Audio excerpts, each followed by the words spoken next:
Bom dia. Bom dia. É uma alegria muito grande estarmos aqui mais uma vez, após algumas semanas de intervalo, entre férias, Covid e demais percalços, sendo uma alegria retornar a esta casa.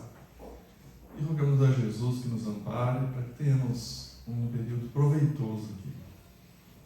E nossa conversa de hoje, como o meu xará adiantou, é a respeito de felicidade.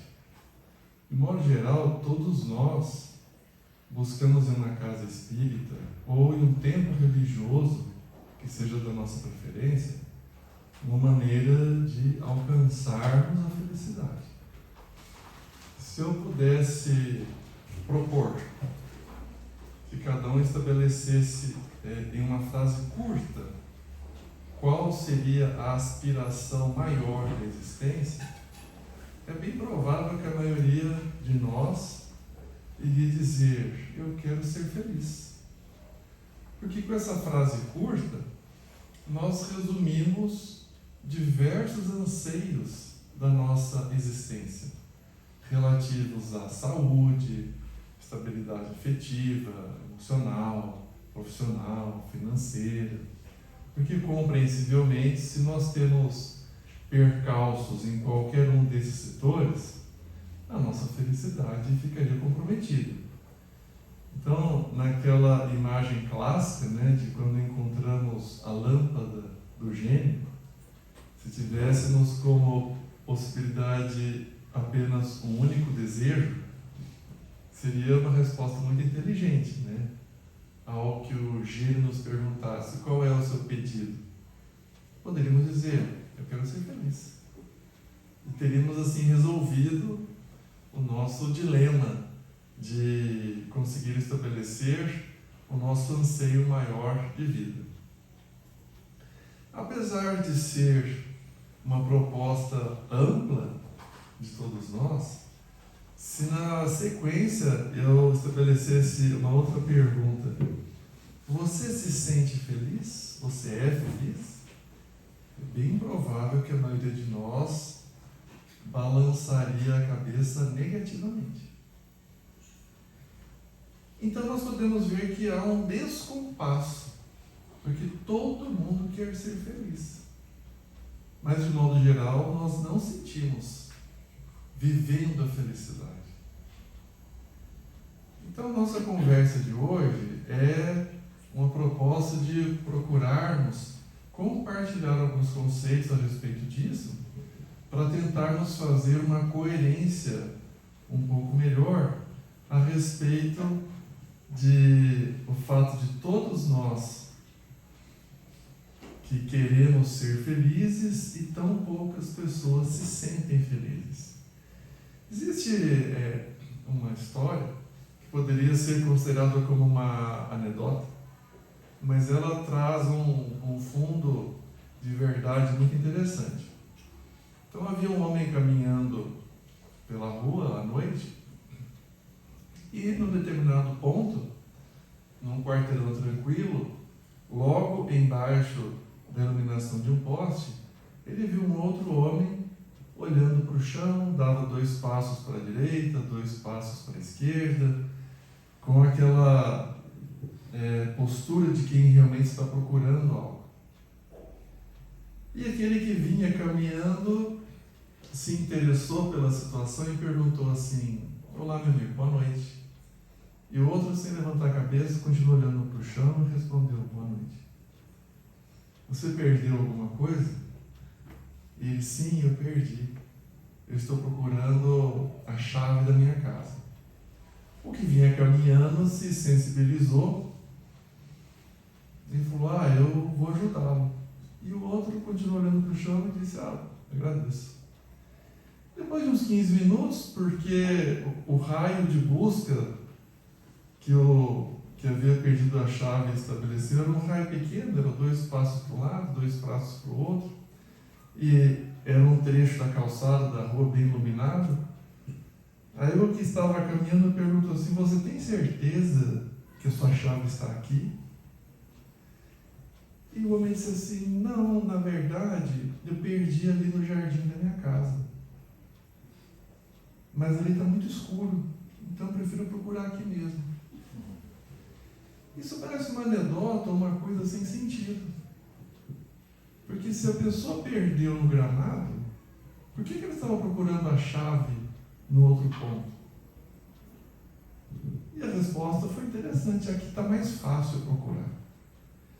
Então esse descompasso de todos nós buscarmos a felicidade e não encontrarmos, tem algo a ver com essa história. Por quê? Independente da crença religiosa ou mesmo da ausência da crença, é um fato biológico o contexto de que todos nós estamos de passagem pela Terra. Isso não é uma informação vinculada ao Espiritismo. Isso é uma realidade biológica. Se perguntarmos a uma criança pré-adolescente que tenha pensado alguns minutos sobre isso, este conceito pode ser facilmente obtido. Todos os seres que estão sobre a Terra, sejam seres animados, sejam vegetais, animais, homens, todos estamos de passagem, isso é um fato. Ou seja, a contextualização material é passageira. E todos aqueles que temos a compreensão de que nós não somos o corpo, nós, enquanto seres imortais, espíritos imortais que somos, ocupamos por algum tempo, alguns poucos dias, outros muitas décadas, mas ocupamos por algum tempo o corpo físico. Mas esse corpo físico será devolvido para a natureza. Apesar disso, o nosso conceito de felicidade, de maneira geral, ele quase sempre está vinculado exclusivamente a atender satisfações do corpo físico. Então, para a maioria de nós aqui, quando a gente pensa no cenário de felicidade, quase sempre isso está atrelado às satisfações do corpo físico. E não tem nada de errado em atendermos às demandas do corpo físico, desde que isso não traga prejuízos a nós e àqueles que nos rodeiam. Mas imaginar que a felicidade esteja exclusivamente atrelada a satisfazer o corpo físico é um descompasso. É como o indivíduo que estava procurando a chave no lugar que ele não tinha perdido. Nós não seremos felizes porque nós já atingimos um patamar de evolução espiritual que transcende, ultrapassa, supera a simples satisfação das necessidades do corpo físico. Enquanto nós estávamos nos estágios mais primitivos da evolução, como nós vemos hoje, os animais, sim, se nós tivéssemos abrigo, alimento, repouso e a reprodução atendidos, tudo estava ótimo. A partir do momento em que, ao longo da evolução milenar, a consciência nos premiou a possibilidade do livre-arbítrio, aí nós começamos a querer mais. Só que a maioria de nós faz um equívoco. Esse querer mais não pode ser traduzido em querer mais sensações físicas, em aumentar o desfrute daquilo que a matéria nos permite. Porque aí nós entraríamos no abuso desses recursos. Essa disposição natural de querermos mais é algo que transcende a matéria, que tem a ver com a nossa essência espiritual. Então, se nós quisermos realmente viver dentro de um patamar de felicidade, nós precisamos compreender um pouco melhor o que somos, quem somos, qual é a nossa destinação, o que estamos fazendo aqui E sabermos que o contexto da matéria é importantíssimo, mas é secundário. Um aspecto fundamental para nós também conseguirmos vivenciar felicidade é uma adequação da realidade. Então, Allan Kardec contextualiza que o plano que nós estamos, segundo os espíritos superiores, é apenas o segundo, do mais atrasado para o mais evoluído. Então, a Terra hoje é um plano de provas e expiações. Mais atrasado que o nosso, só o mundo primitivo, que é aquela época que nem está tão distante assim da nossa realidade. E ainda temos aqui na Terra hoje comunidades que vivem de maneira bastante primitiva. Nós temos em mais de um país comunidades que convivem absolutamente distanciadas de tecnologia, dos recursos que a ciência traz, sobrevivendo da maneira mais rudimentar possível. Isso existe hoje, e não só no Brasil. Existe uma ilha próxima ao Havaí, que inclusive há impedimento de que outras pessoas ali aportem, por riscos à integridade física dos possíveis visitantes, riscos de transmissão de doenças. Então esse é um cenário que nós todos estivemos há um tempo atrás, aqui na Terra, quando era mundo primitivo. Ainda temos resquícios disso hoje, em alguns pontos isolados. O segundo plano depois desse é o mundo nosso, em geral, de todos nós, provas e expiações. Ora, é fácil compreender que um mundo em que o mal ainda predomina, a vivência de felicidade tem que ser contextualizada. Então, cada um imagine o destino turístico de sua preferência. Pode ser aqui no Brasil, nós temos locais maravilhosos, Bonito, lá no Mato Grosso do Sul, no Pantanal. Nós temos Nordeste, temos os cânions do Sul, ou ilhas gregas, o que for. Cada um imagine o seu destino turístico, que muitas vezes acaba sinalizando, ou parecendo que seria o roteiro da nossa felicidade. Para que nós sejamos capazes de aportar, de chegarmos nesse destino da nossa preferência, obrigatoriamente nós teremos que vivenciar algum tempo, ou dirigindo, ou sentado no ônibus, ou no avião, aeroporto, rodoviária, navio, seja o que for.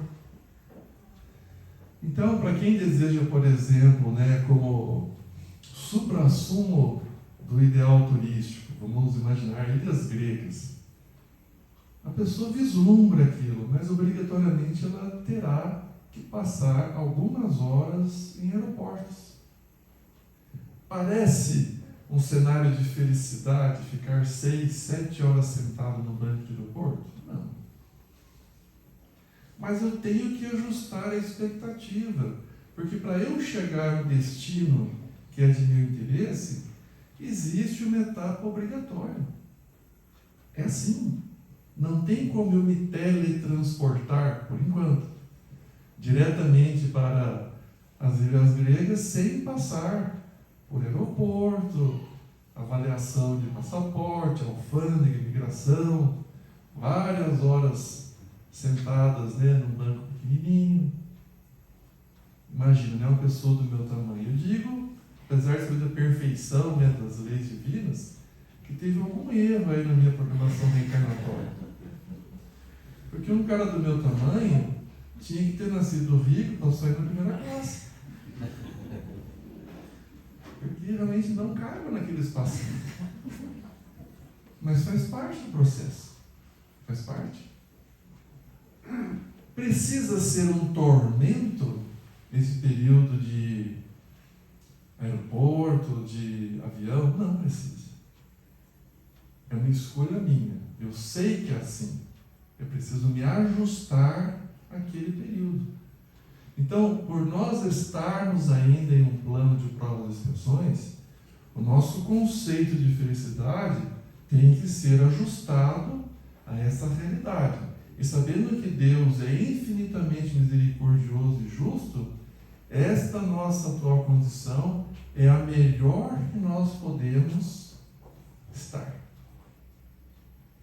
Nenhum de nós aqui, exceto se tiver algum missionário, né, aí eu peço desculpas, mas nenhum de nós aqui mereceria estar num plano muito mais evoluído. Só os missionários, né? Espíritos, Jesus é a nossa maior referência, é o espírito mais evoluído que esteve entre nós, e vários outros também aqui na Terra renasceram para nos estimular, nos promover ao progresso. A maioria de nós ainda estamos no patamar de reparar danos do passado e começarmos a semear boas propostas para o futuro. Então, este é o plano que nós podemos estar o melhor deles. Como eu, quando estou sentado na classe econômica do avião, falo, que bom que eu posso estar aqui. É o que eu posso ter no momento. Ao invés de me contrariar, me transtornar, me deprimir, eu procuro fazer dentro daquela realidade o melhor possível. Seja com leituras, com filme, com música, que estiver ao meu alcance. Então nós precisamos ajustar o nosso patamar de felicidade à nossa condição de espíritos imperfeitos em um processo infinito de evolução dentro de um mundo que ainda está distante da condição mais feliz. À frente do nosso mundo ainda temos 3 níveis. O mundo de regeneração, os mundos ditosos e os mundos celestes ou divinos. Emmanuel nos diz que a Terra, conforme a condição evolutiva de cada um, ela pode ser uma oficina de trabalho, ou uma escola, ou um hospital, ou uma prisão. Às vezes, em uma mesma encarnação, nós circulamos por esses diversos ambientes. Oficina de trabalho, escola, hospital ou prisão. É interessante que o próprio Emmanuel nos diz que a Terra não é uma colônia de férias. Quando nós começamos a ponderar sobre esses assuntos, então nós vamos vendo que o conceito de felicidade precisa ser melhor compreendido por nós. Que simplesmente buscarmos a satisfação plena ou cada vez maior ou exaustiva das sensações físicas, só isso nunca vai nos atender. E aquelas pessoas que não compreendem a realidade espiritual e ficam buscando aumentar cada vez mais a sua dose de satisfação física, vão gradativamente se desequilibrando. E assim nós vemos nos excessos de toda sorte, como isso é algo comum nos dias de hoje. E a pessoa não se sente plena, ela vai se sentindo cansada. Porque a satisfação do corpo físico, ela é correta na medida que atenda às nossas necessidades, que não cause prejuízo a cada um e aos que estão ao nosso redor. Se nós extrapolarmos pelo abuso, nós naturalmente sentiremos os ajustes necessários. Haja vista a quantidade de pessoas matriculadas em academia no começo do ano, depois das festas que nós temos de Natal e Réveillon, né? Porque, de maneira geral, nós extrapolamos na comida, na alimentação, e depois vamos percebendo, ou pelos níveis de colesterol, ou pelos quilos a mais que nós ganhamos facilmente, né? É interessante, depois de uma certa idade, Me falaram, né? Eu não sei. Depois de uma certa idade, a gente come 300 gramas e incorpora 500. Né? É quase um milagre. E assim para todos os demais excessos que a gente eventualmente venha praticar. Mas então, como nós podemos definir o conceito de felicidade? Claro que eu não tenho a pretensão de trazer aqui. Mas eu fui buscar em uma obra de referência segura. Evangelho segundo o Espiritismo. Por curiosidade, nós temos 107 citações específicas da palavra felicidade no Evangelho segundo o Espiritismo. Porque é a única fatalidade absoluta da nossa existência infinita, milenar, é que nós seremos felizes. Isso é um fato. Quando isso vai acontecer? Depende da proposta individual. Depende de cada um. E no capítulo 5, Bem-aventurados os aflitos, existe um item colocado lá, né, pelo Espírito Fenelon. A felicidade não é deste mundo. Parece meio frustrante isso, meio depressivo. Mas lendo o item fica muito claro, conforme nós estávamos conversando aqui, que não encontraremos a felicidade se nós buscarmos essa felicidade dentro do conceito da matéria. Normalmente, a proposta de felicidade está atrelada à juventude, beleza, poder, riqueza, saúde. E aí Fenelon comenta que é fácil para quem tiver olhos de ver que mesmo a reunião de todos esses eventos não é suficiente para fazer a pessoa feliz. Tem uma passagem muito interessante sobre isso, de um bilionário texano do ramo petroleiro. Relativamente jovem, né? Esse homem alcançou uma fortuna incalculável. E apesar de reunir todos esses parâmetros que mencionei, a beleza física, o poder, uma riqueza extraordinária, saúde, apesar de ter buscado a exaustão, a satisfação que essas condições lhe proporcionavam, ele não se sentia feliz. E veio a buscar orientação segura por parte de um profissional da área mental. E o profissional sugeriu, né, como muitos de nós já ouvimos essa referência também, que ele fizesse uma viagem, que ele buscasse, né, um roteiro que favorecesse esse encontro consigo mesmo. Porque é algo válido. Né? Eu tenho vários amigos que fizeram aquela trilha de Santiago de Compostela. Tem diversos roteiros assim, no Brasil, no mundo. Isso está errado? Claro que não. Caminhar sempre foi saudável. Contato com a natureza sempre foi algo inspirador. Lidar com os nossos pensamentos deve ser uma proposta diária nossa. E não tem nada de errado. Mas a questão é fazer com que isso realmente signifique este encontro com a nossa verdadeira essência, que é espiritual. E esse bilionário texano escolheu ir para o Havaí. É um estado americano cercado de uma natureza pródiga, e ele gostava, ele interagiu com o mar, né? A orla marítima traz para nós uma condição fantástica de restauração de energias, de percepção da amplitude que nós temos pela junção do céu, do mar, do verde, das matas. E ele tinha um roteiro bem estabelecido de conversar com algumas pessoas, fazer alguns tratamentos holísticos, e ele assim fez. Se sentiu algo melhor, mas um dia ele rompeu com a programação estabelecida ali e saiu caminhando pelo interior. Saiu da beira da praia e foi caminhando.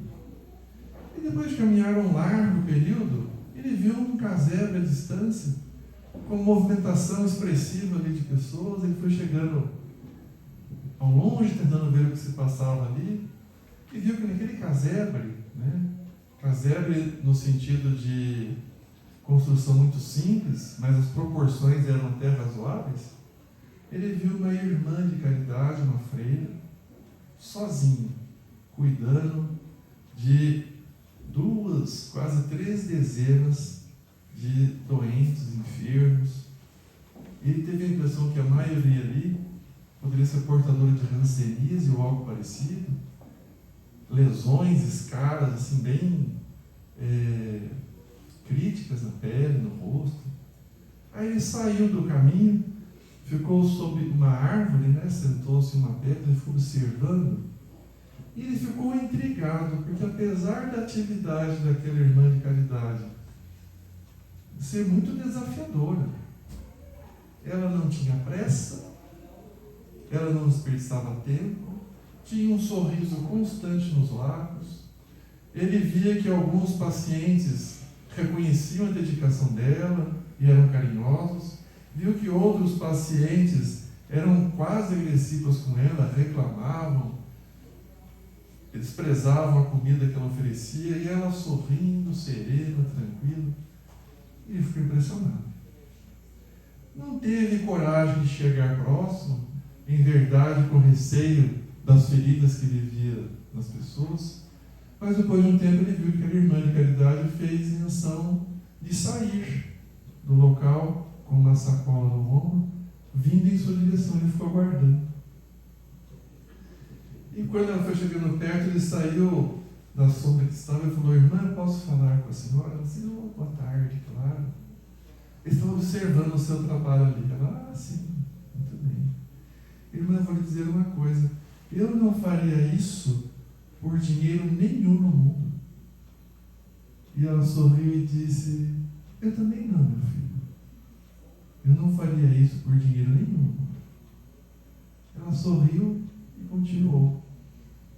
E ele ficou pensando: o que aquela mulher tinha que fazia com que ela transpirasse um estado de felicidade, uma serenidade constante?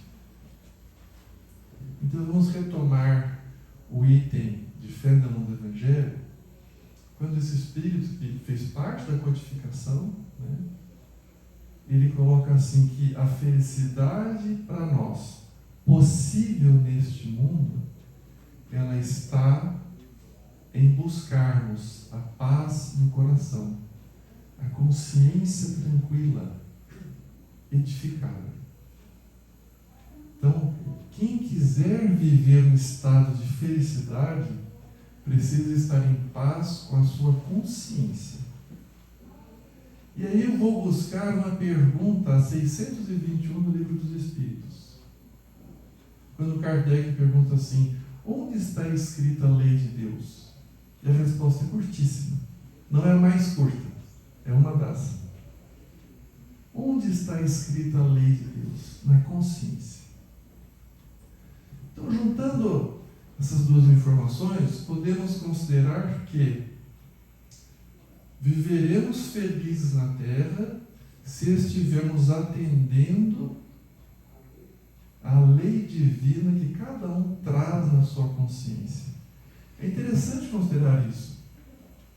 Vocês concordam que não seria justo, se fosse uma obrigação para alcançar a felicidade, fazer a trilha de Santiago da Compostela?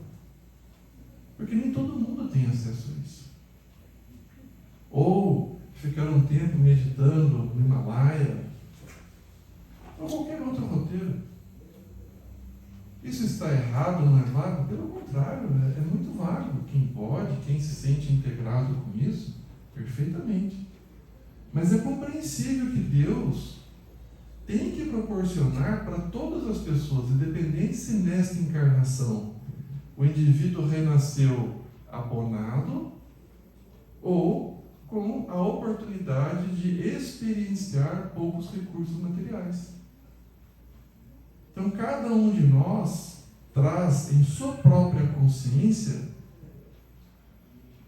a oportunidade de ouvir, respeitar e dar cumprimento à lei de Deus. E temos uma estratégia assim, muito prática para saber isso, que todo mundo aqui já vivenciou. Quando nós atendemos a lei de Deus, ninguém precisa vir e dizer, olha, você agiu corretamente. Nós sentimos um bem-estar único. Por quê? Porque nós adentramos em uma frequência vibratória muito particular. É a frequência vibratória que rege o universo do amor de Deus. Cada um aqui procure lembrar de uma experiência em que, de modo desinteressado, fez algo de bom. Que socorreu um amigo ou um desconhecido, que procurou minimizar o sofrimento de alguém, sem testemunhas, de maneira realmente anônima. Procure considerar o que você sentiu quando você realizou esse ato de compaixão, de bondade. É um sentimento que nos preenche. E veja que interessante, a felicidade não é uma explosão de euforia. A gente confunde isso também. Muitas vezes pensamos que felicidade são aqueles ímpetos eufóricos que nós temos, que também não são errados. Quando a gente tem uma conquista importante, quando nós conseguimos um bom emprego, recebemos a notificação ou aprovação no vestibular, seja de nós, ou alguém da família, ou depois de muito trabalho, adentramos na casa construída. Então nós temos momentos de euforia perfeitamente saudáveis. Mais uma vez, se isso não implicou em danos a si próprios e a alguém que seja ao nosso redor, perfeito. Mas ninguém naturalmente poderia viver em euforia. O nosso organismo não suportaria isso. Aquela taquicardia, que chega na hora de uma grande emoção, isso não é fisiologicamente esperado, não é saudável. Então nós temos, e são saudáveis esses momentos de euforia, de grande alegria, mas felicidade, como está no Evangelho, é um estilo de vida, é um estado da alma, de quem tem a consciência em paz, de quem ouve a lei de Deus esculpida na sua consciência,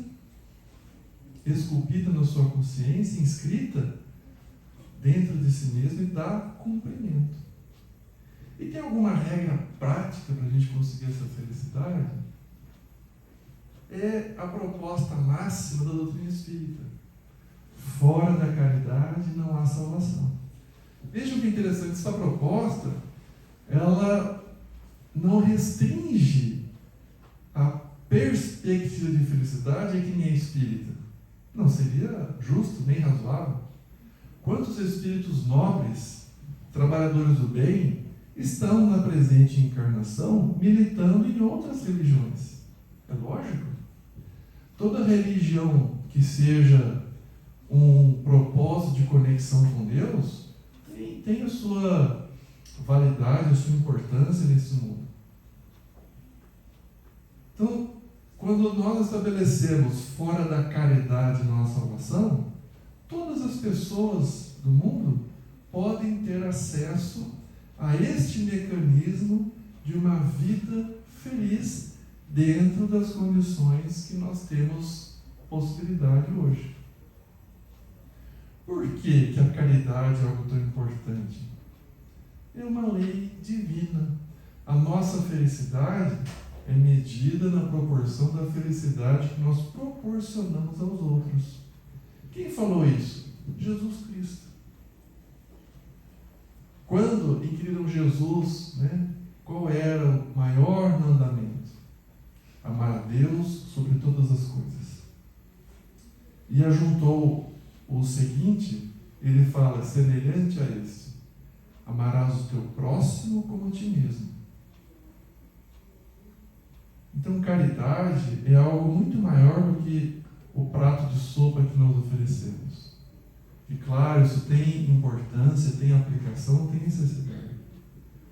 Mas estava no Evangelho, né, na mensagem da irmã Rosário, que a caridade, muitas vezes, é nos suportarmos uns aos outros.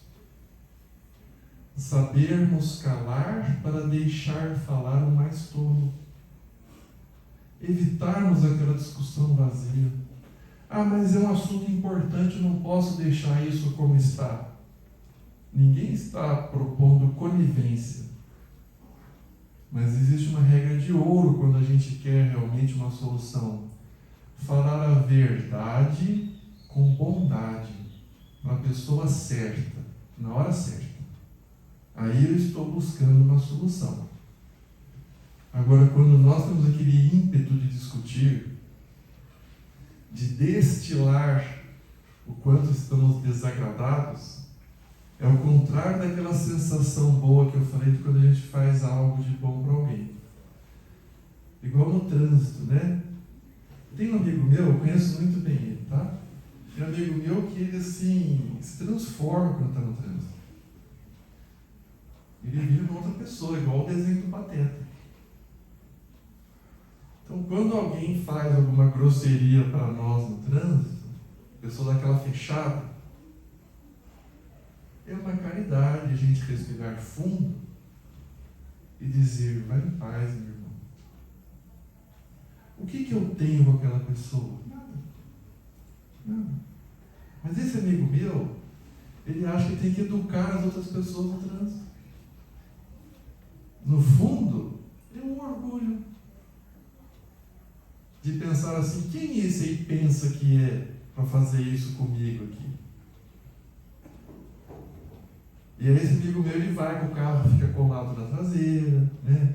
E faz uma série de outras desavenças, até que a esposa dele fala assim, querido, o que você tem com essa pessoa? Deixa que vá. Você não sabe o estado mental que esse indivíduo está. Ele pode estar desequilibrado, perturbado, transtornado. Pode ser que ele nem viu o que ele fez. Eu falei, é verdade. Aí assim, usando todos os recursos da razão, esse amigo que sou eu mesmo, né? Lógico. Usando todos os recursos da razão, eu fico tentando me doutrinar. Mas se eu não proponho esse esforço e hercúleo que é para mim, eu posso me transformar num agente de perturbação, no troco do quê? É uma caridade eu evitar um atrito qualquer no trânsito, na família, no grupo do WhatsApp. Isso é caridade. É entender que é mais importante que exista paz e equilíbrio para que eu alcance a felicidade verdadeira do que me dispor a discutir com qualquer situação, qualquer indivíduo. E mais uma vez, não significa conivência. Se eu realmente estou interessado em dialogar a respeito de uma situação em que há conflito, tenho todo o direito de fazer, quando me sentir equilibrado. Posso anotar tudo o que eu quero pontuar e falar a verdade com bondade para a pessoa certa e na hora certa. Se nós assim agirmos praticando a caridade, tanto essa material quanto essa mais difícil, que é a da convivência, nós vamos nos ajustar à felicidade possível para nós aqui na Terra. Porque estaremos tão ocupados em fazer o bem, que isso representará essa paz de consciência que é o patamar possível para nós sermos felizes aqui. Veja, não inviabiliza os momentos de euforia, as alegrias naturais que a condição material nos permite, desde que não haja excessos, desde que não haja abuso, que haja uso saudável. Mas precisamos ajustar a nossa expectativa para que preferencialmente estejamos na oficina de trabalho que a terra representa. A prática da caridade significa estarmos trabalhando no bem. Ou na escola, às vezes estaremos no hospital que a terra representa, e preferencialmente que nós consigamos evitar a prisão que a terra também pode representar. Então, este é o roteiro que o Evangelho nos traz para sermos felizes. Só que é compreensível que isso não vai vir espontaneamente para nós. É necessário refletir um pouco todos os dias. Por isso que, se amar é cuidar, nós temos que cuidar de nós mesmos, como Jesus falou. Amar ao próximo como a si mesmo. E dentro da minha essência espiritual, ser imortal que sou, o que representa esse cuidar?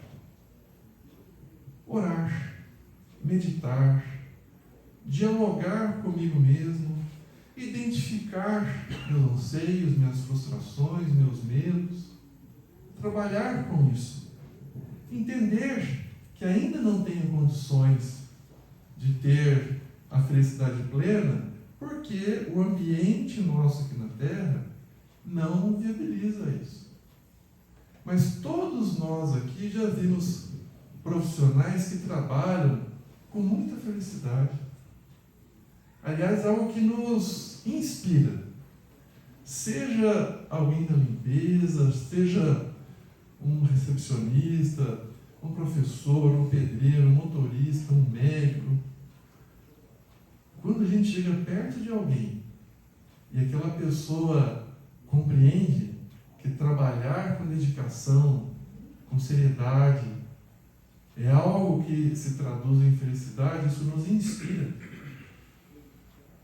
Um estudante também, se a terra é uma escola, se o estudante acorda cedo, se prepara o material, tem disciplina com a sua proposta de aprendizado, nós nos inspiramos. Então, quer estejamos em qualquer um dos ambientes que a Terra representa, nós podemos ter essa felicidade da consciência em paz, que virá de nós nos dedicarmos diariamente a ouvir a lei de Deus que trazemos gravada em nós mesmos e em darmos cumprimento a esta lei. Isso está ao alcance de cada um.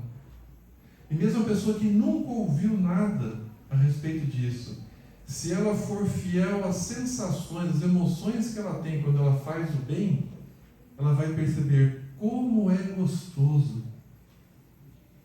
fazer o bem para alguém, ser útil, como traz bem-estar duradouro quando eu respeito o meu semelhante.